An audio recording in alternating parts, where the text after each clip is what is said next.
देखो, एक बात मेरे मन में आई, वो आपको सुना दे, फिर कोई आप पूछे बात।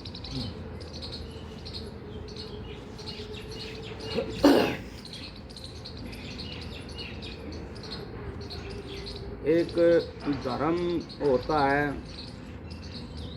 मतलब उसको धर्म का वो धारण करना पड़ता है, इसलिए इसको धर्म का।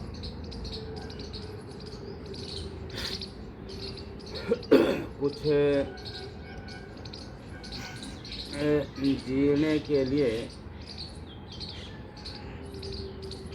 धारण करना पड़ता है, तन के लिए भी करना पड़ता है, मन के लिए भी करना पड़ता है, वो सब धर्म है। या कुछ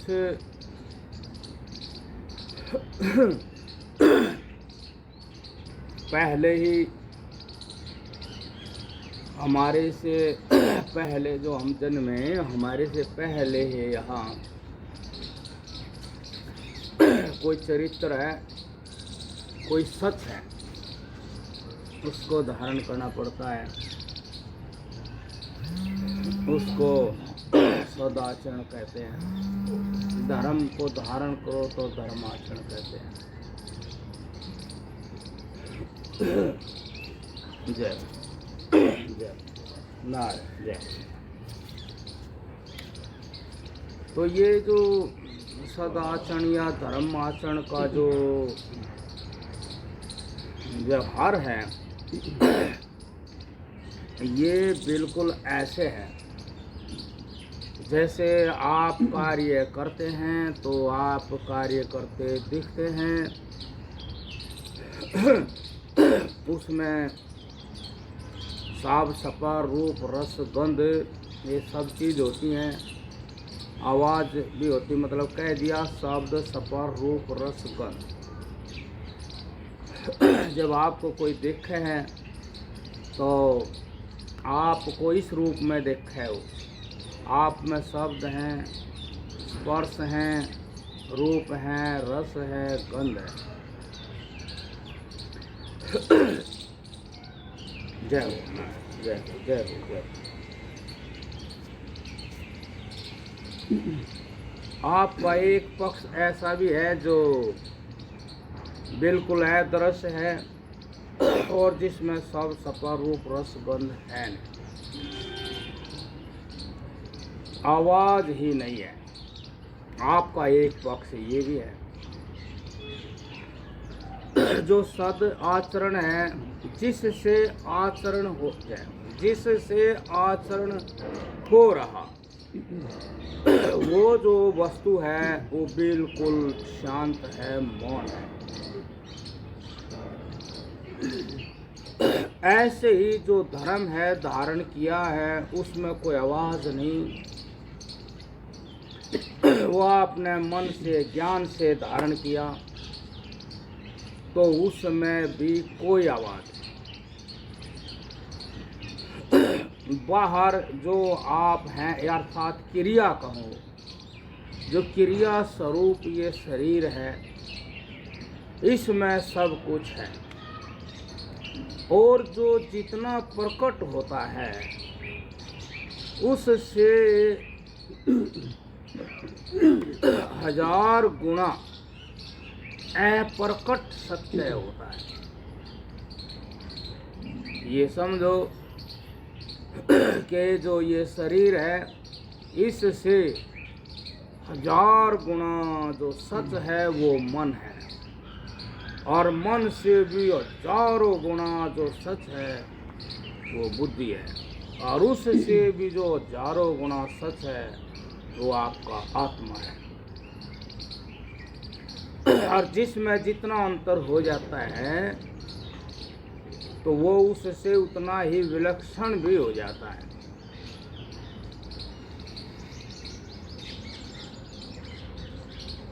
हम जैसे आत्मा तक गए तो परमात्मा उससे भी विलक्षण है।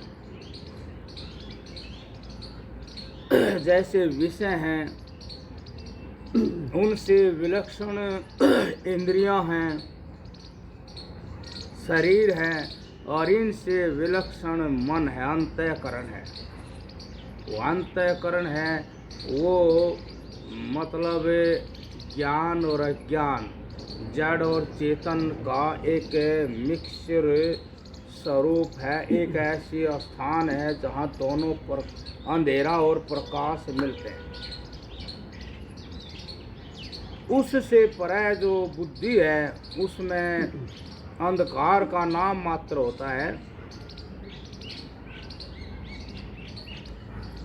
प्रकाश उसमें अधिक से अधिक मात्रा में होता है। जैसे कि फुटबॉल होती है, उसमें हवा भर दो तो फुटबॉल है और हवा में ऐसे ही अंतर।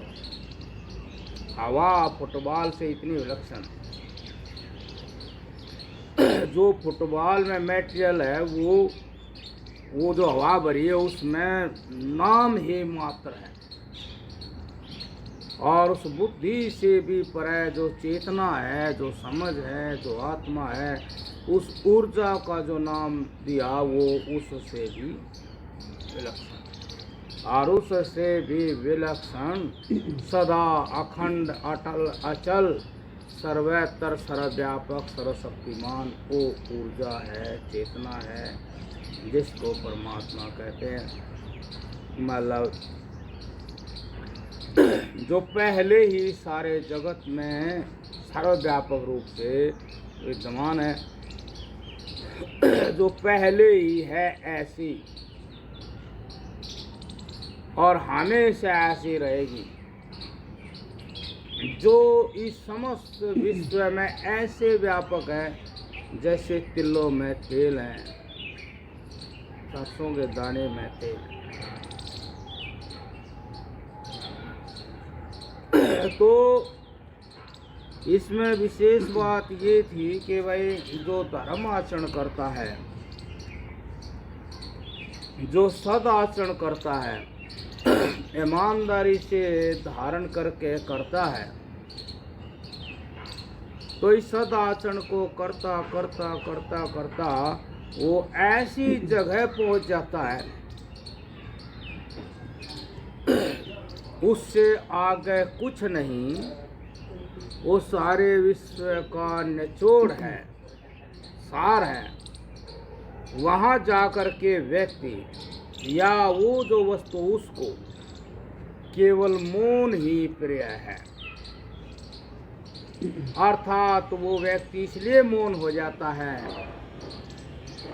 कि ये जो वस्तु है ये अत्यंत विलक्षण है, अवर्णनीय है, अतुलनीय है, बल्कि इस वस्तु का आनंद ही जब आता है जब पूर्णतः मौन हो जाता है, अर्थात उस आनंद के लिए वो मौन हो जाता है, उसकी महानता के लिए मौन हो जाता है। जरा भी वो बोलेगा तो उसकी महानता में कमी है, अर्थात उसको वो जैसा का तैसा अनुभव नहीं कर सकता। और ये धर्म जो है यहाँ से ही शुरू हो जाता है। अब यहाँ धारण तो करते ही है, अन्न जल तो धारण करते ही हैं, है? धूप है यहाँ तो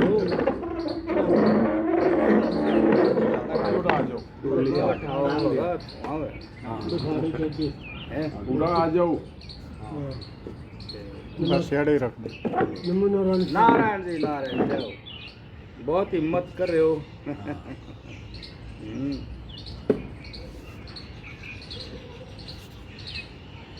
पकड़ ले, कुर्सी पकड़ ले। जय हो, जय हो, नारायण जय हो। देखो ये भी हिम्मत की बात है। आप बड़े मुश्किल चला जाए यार।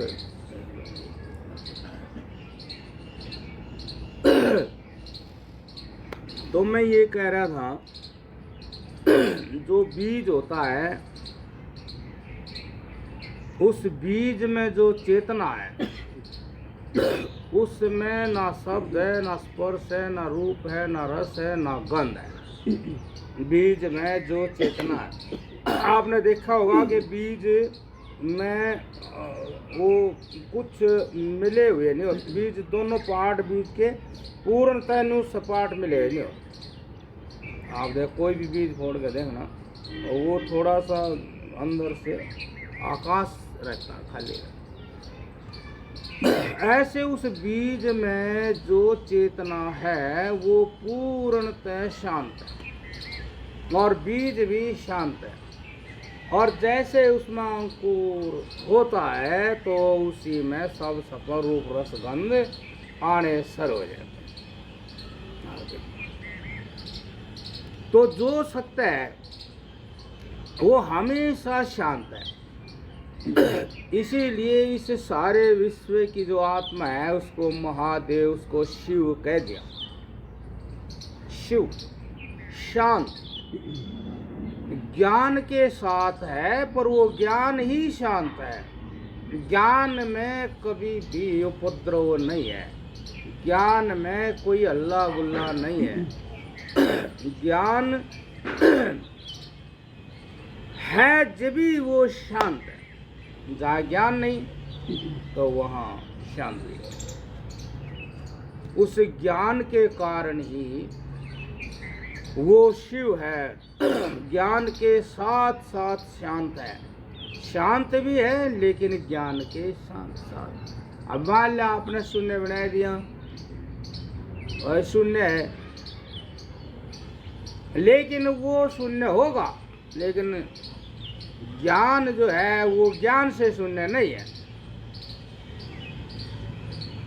उस शून्य का भी साक्षी जो है वो शून्य स्वरूप है, लेकिन ज्ञान से शून्य नहीं, समझ से शून्य नहीं, और तो फिर किसी चीज से भी शून्य नहीं, और वो शून्य होता हुआ भी शून्य नहीं। सारे विश्व का ज्ञान उसमें। तो ऐसे यो व्यक्ति संपूर्ण दृष्टियों से, अब हम यहाँ जन्मते हैं तो ये ज्ञानेंद्रियों का ज्ञान है, ये दृष्टियां हैं, इनकी सृष्टियां हैं। लेकिन आत्मा की कोई दृष्टि नहीं है। आत्मा की कोई दृष्टि नहीं। अब आप हैं यहाँ तो आपकी दृष्टि इसलिए बनती है कि वे हम सत्य को नहीं जानते, इसलिए बनती है कि हम कुछ किसी रूप में अपने आप को पहचाने हुए हैं, समझे हुए हैं, और जिस रूप में हम अपने आप को समझ रहे हैं ऐसे ही हमने बहुत कुछ समझा गया। इसीलिए हमारी दृष्टि और सृष्टि है। जब हम सत्य को, जब हम ज्ञानेंद्रियों के प्रकाशक को समझने लग जाएंगे, ज्ञानेंद्रियों में जो प्रकाश पहुंचा रहा है हम उस प्रकाशक को समझने लग जाएंगे, जैसे बिजली को समझने लग जाएंगे, तो बल्ब की उनकी वैल्यू अपने आप घटती चली जाएगी। आप जो कामना करेंगे, ध्यान देंगे तो वो बिजली पे देंगे। क्यों? अब बिजली रहेगी तो फिर इनका कोई प्रयोजन है, और बिजली नहीं तो कोई प्रयोजन नहीं। ढेर सारे बल्ब हों और बिजली ना हो, आप उसने डाल खाओगे कहीं कबाड़ में।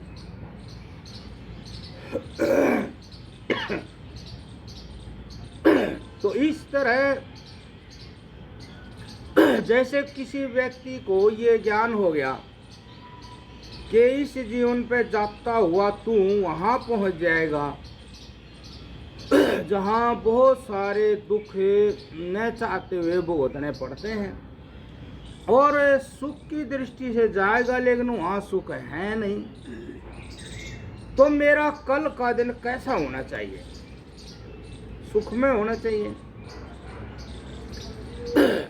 कल का दिन, मेरा बुढ़ापा, मेरी मृत्यु, या फिर मृत्यु के बाद जन्मते हैं, किसी चीज का नाश तो देखो होता नहीं। वस्तु सूक्ष्म से स्थूल, स्थूल से सूक्ष्म होती है। आप ये समझ लो कि कभी किसी चीज का नाश नहीं होता। नाश नहीं होता तो यदि वस्तु अपने स्वरूप में नहीं गई है तो फिर वस्तु उसी रूप में आएगी, ये समझ लो। यदि वस्तु अपने स्वरूप में नहीं गई, जैसे आत्मा अपने स्वरूप में नहीं गई, तो वो आत्मा सूक्ष्म हो जाएगी, लेकिन उससे मुक्त नहीं होगी, सूक्ष्म हो जाएगी। आपका शरीर सूक्ष्म हो जाएगा लेकिन मुक्त नहीं होगा।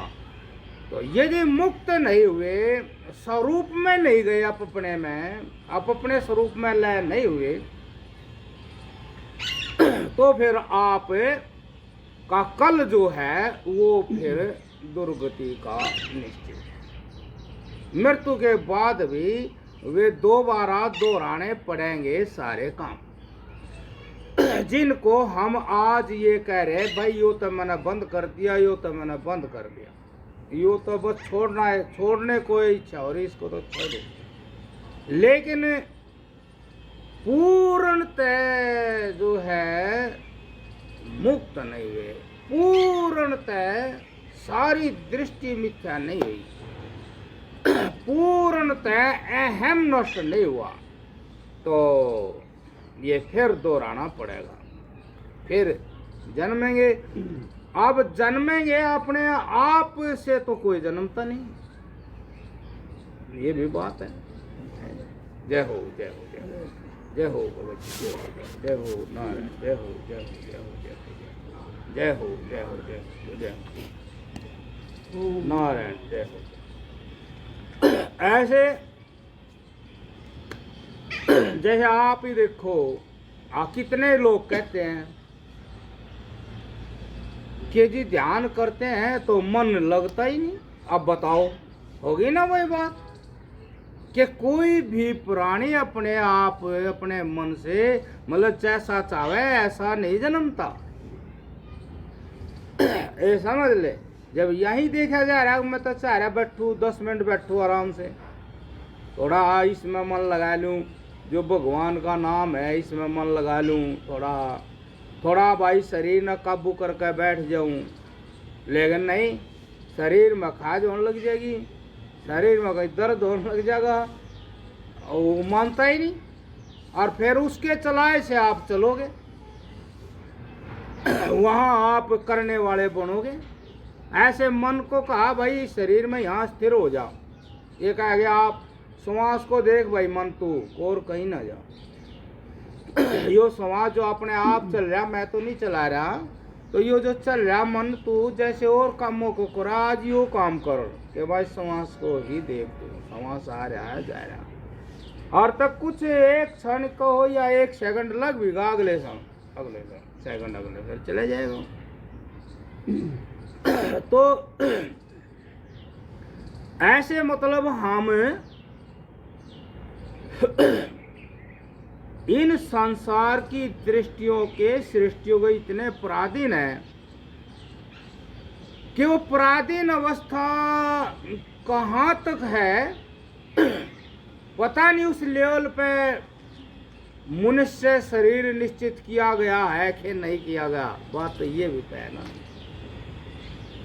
भाई। कह रखा है इतना नंबरों वाला इसमें पास होगा, लिस्ट लगाओ, मेरिट लगाओ भाई, इतने पे मेरिट लगी भाई, ये भर्ती हो जाए। नहीं वे रह गए जो वे अपना फिरो ऐसे ही ये है कि जो हो ऐसा अंदाजा लगाया जा कि 50-50 जब भाई 50% ज्ञान है और 50% अंधकार है, तो वो जीव मनुष्य शरीर में आ जाता है, लेकिन साधारणतः रहता है।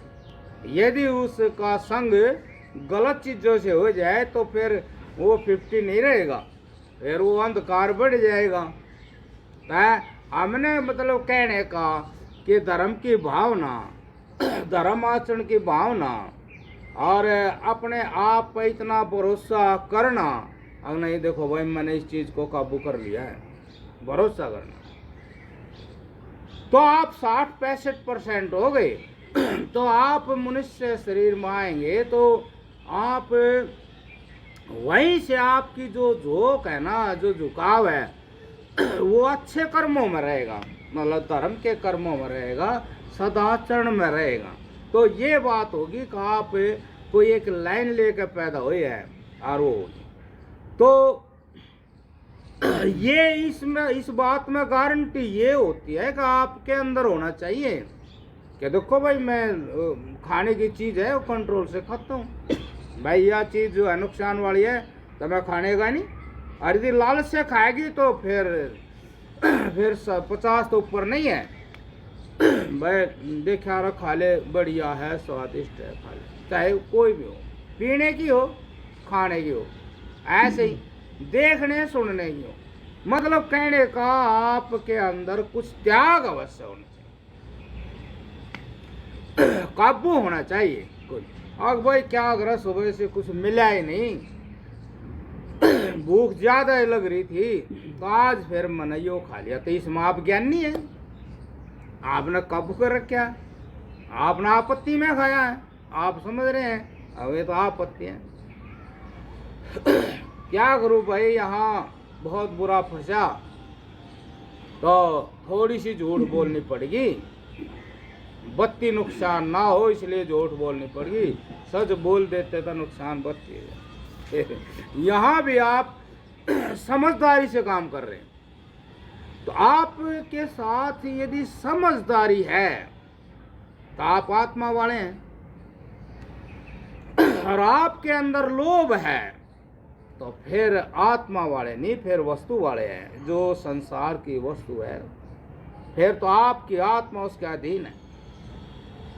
और आप समझदारी से करते हैं, मतलब एक जो सत्य है, उचित है, जो उसके अनुरूप आप काम करते हैं तो आप आत्मा वाले हैं, अर्थात अपना भला देखते हैं, किसी कामना तृष्णा का त्याग करते हैं, भला देख का अपनी आत्मा का, कल का, परसों का, मृत्यु का, बुढ़ापे का, कभी बुढ़ापे में बहुत दुखी हो जाए वो आदमी जिसका मन बाहर की वस्तुओं में पड़ा हो, प्यार से, प्रेम से, किसी भी वस्तु में पड़ा, वस्तु कोई भी हो, यदि मन पड़ा है तो फिर हम आत्मा वाले नहीं हैं। और हमेरा मन पड़ा हुआ नहीं, बल्कि हमने कुछ समझ में आएगी बात। अब देखो इस तरह की जो पराधीनता होती है ना,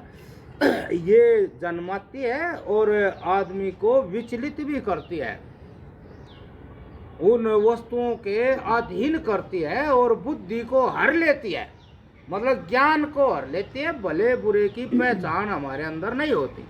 तो समझ लो कि आप जो है प्रकृति ने खींच लिए, प्रकृति का जो पक्ष है वो काम, क्रोध और लोभ का है। यदि आपके अंदर काम, क्रोध, लोभ काम कर रहे हैं तो फिर आप प्रकृति में, और प्रकृति के अधीन होते हैं तो वे मतलब आदमी होते हैं तो मंदबुद्धि वाले होते हैं, बाकी वे पशु पक्षी की श्रेणी में चले जाते हैं। और आपको थोड़ी सी कामना जीतती है, अर्थात ज्ञान, वैराग्यशील संतोष है, आप भले बुरे को जानकर भले को करने वाले हैं, कुछ भी, तो आप आत्मा वाले हैं, परमात्मा वाले हैं, आप कुछ प्रकृति से मुक्त हैं। आप प्रकृति से मुक्त हैं तो गारंटी से आप भाई मनुष्य का शरीर लेंगे और वहां भी आप जो है पाप से डरेंगे, बुराइयों से डरेंगे, लोभ आदि को पाप समझेंगे और इच्छा की पराधीनता को भी आप समझेंगे। और किसी भी प्राणी पदार्थ वस्तु के सुख की गुलामी दुख देती है। गुलामी करके सुख नहीं लेना, खुशामंद करके सुख नहीं लेना, उस चीज की मान बढ़ाई करके सुख नहीं लेना, अन्यथा फिर आप ज्ञानी नहीं रहेंगे, आप आत्मा वाले नहीं रहेंगे। और फिर आपका जो वो स्तर है, वो जो झुकाव है, जो आपकी गति है, वो मनुष्य लेवल से नीचे नहीं जाएगी। तो ऐसे जो व्यक्ति थोड़ा सा जीवन का अध्ययन करता है और अध्ययन करता करता सदाचरण करता है और करता ही चला जाता है, करता ही चला जाता है, तो जो अंतिम सत्य है वहां जा करके वो उस विलक्षण आश्चर्यजनक सत्य को देखकर मौन हो जाता है। तो उस सत्य में स्थित इसलिए हो जाता है कि इतना गंभीर सत्य है, जो है कोई जिज्ञासु होगा तो बोलेंगे, अन्यथा ये इतना जल्दी समझ में नहीं आने का, ये तो साधन से समझ में आएगा। तो उसको सदाचरण के बारे में, धर्माचरण के बारे में बताए जाओ और फिर वो वहाँ पहुँच जाएगा। तो यहाँ आकर के वो जो है संपूर्ण योनियों से मुक्त हो जाएगा। ये जितने प्राणी है वो इन सब से शरीरों से मुक्त हो जाता है, इस संसार के अहम से मुक्त हो जाता है। और जिस तरह से भाई संसार के नए नए ज्ञान से जिंदा था, उस ज्ञान की जगह वो सर्वव्यापक परमात्मा के चरित्र से, अब यो इतना महान महादेव है जो सर्वत्र सारे विश्व को प्रकाशित कर रहा है, तो उसका ज्ञान कोई थोड़ा तो है नहीं। आकाश के आप आकाश में जाने लग जाओ, इसकी सीमा तो मिलने की नहीं। ऐसे इस आकाश से भी परे, जो आकाश का भी साक्षी है, वो ज्ञान जो है अनंत ज्ञान विज्ञान का भंडार, उस ज्ञान विज्ञान के भंडार में डूबा हुआ वो व्यक्ति कब लौट कर आएगा इस संसार में, कोई अंदाजा तो है। इसको कहते हैं मुक्त आनंद, मुक्त आत्मा, अर्थात अनंत प्रकाश में, मतलब प्रकाश आध्यात्मिक है, भौतिक नहीं है, जिसमें भ्रम की गुंजाइश ही नहीं। और यहाँ हम हमेशा भ्रम से घिरे रहते हैं और है करके कहते रहते हैं, और हमारा जो आध्यात्मिक जीवन के लिए जीवन मिला था वो भी उसी में खर्च हो जाता है। जब कहीं मान लो शरीर कमजोर हो गया, किसी काम का नहीं रहा, फिर टूटा फड़का मान्या मुन्या कोई भगवान का नाम हम पकड़ते हैं, हम जानते नहीं उसको, बस पकड़ लेते हैं भाई, जैसा सुना सुनाया है, उसके बारे में जानते नहीं। अब वो नाम भी जो है आपको संयम में ले जाएगा, वहाँ में समर्थ हो जाते हैं। वो कहेगा थोड़ी देर बैठ कर नाम ले, थोड़ी कमर सीधी कर, इसमें एक विद्युत घूम रही है कमर में, और वो विद्युत जब मिलेगी, जैसे वो नहीं मिल जाते हैं, दोनों तार मिल जाते हैं, ये हीटर में मिल जाते हैं, तो हीटर लाल हो जाता है देखो। तो फिर वो आपकी चेतना नीचे से उठ को ऊपर जाएगी, थोड़ी सी मेहनत थोड़ा सा करना पड़ेगा, ढंग से तो करना ही पड़ेगा थोड़ा सा। तो हम विचारों से अपनी इच्छाओं को जो मन में बैठी है, तन की तो खत्म ही होगी, क्यों भाई सामर्थ्य नहीं रहा, तो उनके बीज रूप से जो मन में बैठी हैं, जो हमें दिखाई दे रही, जो अब भी कोशिश कर रही है, वही कहीं वहाँ देख लेते, वहाँ या फलाना आ जाता, या बोल लेते, या वही चर्चा कर लेते, तो वे जो है उनको हम विचार से विवेक से भूनें। भूने का मतलब वे जो आसक्ति वश जिंदा है, अर्थात उस आत्मा का जो बल आसक्ति वश उनमें प्रवेश कराया हुआ है, तो विचार विवेक से उसको कंडम हम करेंगे तो आत्मा मन से ही मुक्त हो जाएगी। और फिर आपको वहाँ से आत्मा ज्ञान शुरू हो जाएगा। उसमें भी थोड़ा सा धैर्य रखना पड़ेगा, बैठना पड़ेगा, एकांत में रहना पड़ेगा, अकेला रहना पड़ेगा। यो तो करना ही पड़ेगा, क्योंकि करे बिना तो कुछ होता ही नहीं। अब संसार में भी जो किया है कम मेहनत नहीं है, बहुत कुछ करना पड़ता है, वो भी करने से ही सिद्ध हुआ। और यो भी अब वापस उस रास्ते से आएंगे तो भाई चलना तो पड़ेगा, करना तो पड़ेगा। जैसे अब आप यहाँ आए हैं तो उसी रास्ते से घर जाएंगे। जो जो आपने टकरा था वो फिर भी टकर सके। ऐसे ही जब हम आत्मा से निकल के विश्व में आए हैं और फिर हम वापस जाएंगे तो वे टकरा तो गए ही। अब आप में श्रद्धा होगी तो उनकी तरफ क्या देखेंगे, आप वापस चले जाएंगे। और यदि श्रद्धा नहीं है तो वहाँ रुक करके फिर वापस इधर ही आ सकते हैं। तो ये बात है कि जो धर्म आचरण है, जो सद आचरण है, वो ज्ञान रूप है, और उसको हम साधते हैं तो वो क्रिया रूप है। उसको हमने तन को भी साधना पड़ता है, मन को भी साधना पड़ता है। इसलिए साधना पड़ता है कि हमारे को कुछ उस सत्य की, उस कल्याणकारी ज्ञान की ज्योति की झलक मिल गई है, इसलिए हमारी श्रद्धा उसमें हुई है। आपने संसार में कोई झलक मिलती है तो फिर वहाँ भी आपकी श्रद्धा होती है, आप उसके प्रति समर्पित होते हैं, और जो हो उसके लिए आप कर्म भी पूरा करते हैं। नहीं करें फिर कमी रह जाए। तो ये मेरे मन में बात आई थी। और आप पूछो, आज तो महादेव जी का वो है दिन, शांत दिन है ना ये, तो आप कोई बात पूछो फिर उसके बारे में करें। ये तो मैंने आपको बताई, थोड़ा हमारे मन में आई थी बैठे बैठे। ये भाई ये बात है।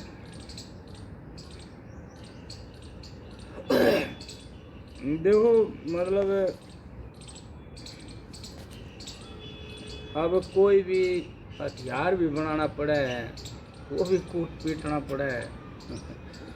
अब मनुष्य शरीर बनाया है तो यो भी बिना क्रिया तो बना नहीं। इसको भी ज्ञानी था कोई, और उसके पास साधन थे, ये ऐसे बनाया है। तो देखो ये बात तो आप समझ ही लो। अब जो परमात्मा चीज है वो देखो, इसमें संशय नहीं है। ये परमात्मा चीज भी तो आप देख रहे, नाना परिवर्तन हो रहे, मौसम बदल रहे, और देखो शरीर क्या गजब गजब बना रखे हैं। अब आप किसी कहीं जाओ फैक्ट्री में, वो भी कैसी कैसी चीज बनावे। तो ऐसे ये उस परमात्मा के संकल्प से वो सर्वशक्तिमान है, वो सर्वव्यापक है। तो देखो इस तरह से उसके संकल्प से ये क्रिया हुई है। अब आप यदि उस परमात्मा को समझना है, इतना तो जरूर है कि वो और थोड़ा मतलब जटिल है कि भाई हम आँखों से बचपन से समझ रहे हैं, ये आसान है काम। लेकिन इसके अंदर बिजली है, देखो वो तो फिर थोड़ी सी और ध्यान से समझनी पड़ेगी। तो अब इसमें समझना तो और कुछ नहीं है, मतलब विशेष नहीं कुछ समझना है। तो मेरी समझ से तो समझना इतना ही है कि जो हम बचपन से जाने उनको और जाने। जो हम बचपन से हमने जो चीज़ जानी है वो हमने पूरी नहीं जानी है, उनको हम और जाने। जो जो सत्ताएं दी है उनको हम और जाने, और फिर जैसी जानकारियाँ हुई हैं फिर वैसा करें, जिए। ऐसा हमने ऐसे भी तो किया। अब जो जो जानकारी है उनको जिया हमने पैर चलाए, हाथ चलाए, दिमाग चलाया, उनके करीब गए, और जो हो सका था फिर वो किया। देखो ऐसे ही उसको हमने पूरा नहीं जाना।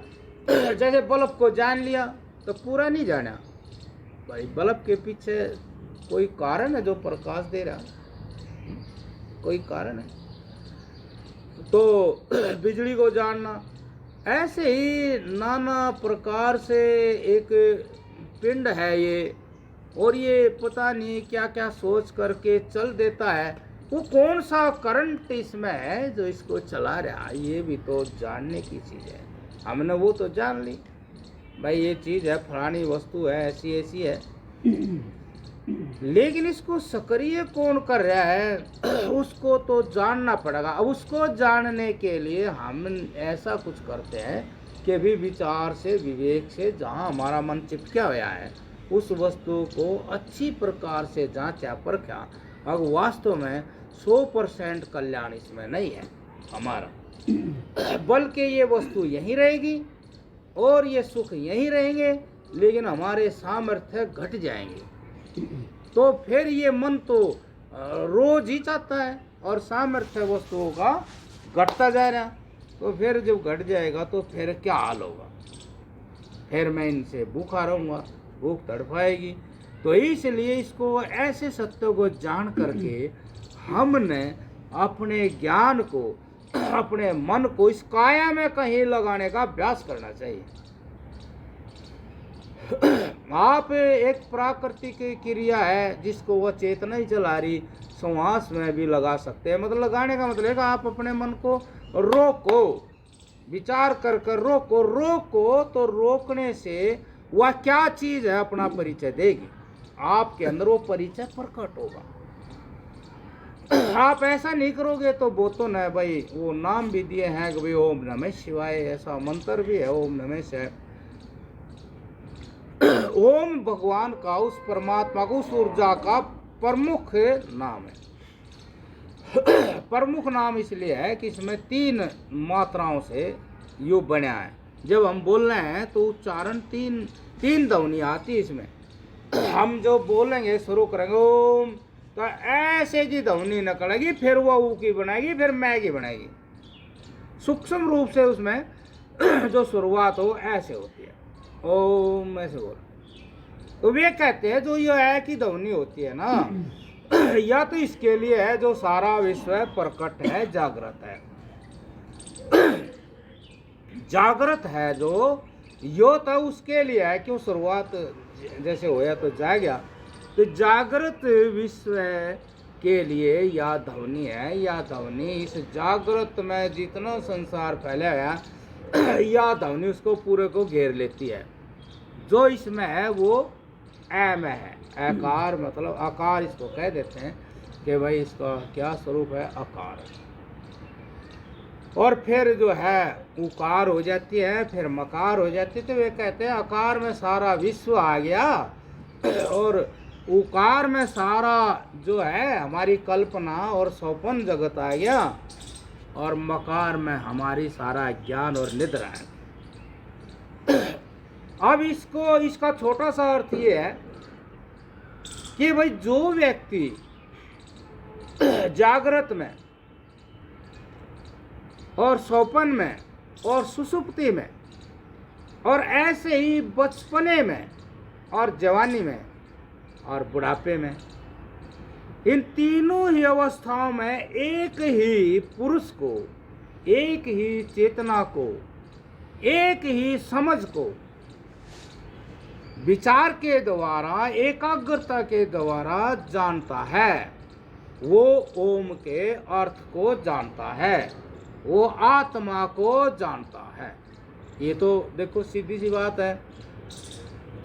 कोई व्यक्ति जागे वो कहता मैं हूँ भाई, ये मैं हूँ, और फिर वो कहेगा भाई आज तो मैंने सपना, वो मैं कहेगा मैंने आज सपना बढ़ाया, तो वही मैं बोलेगा जागृत वाला ही है।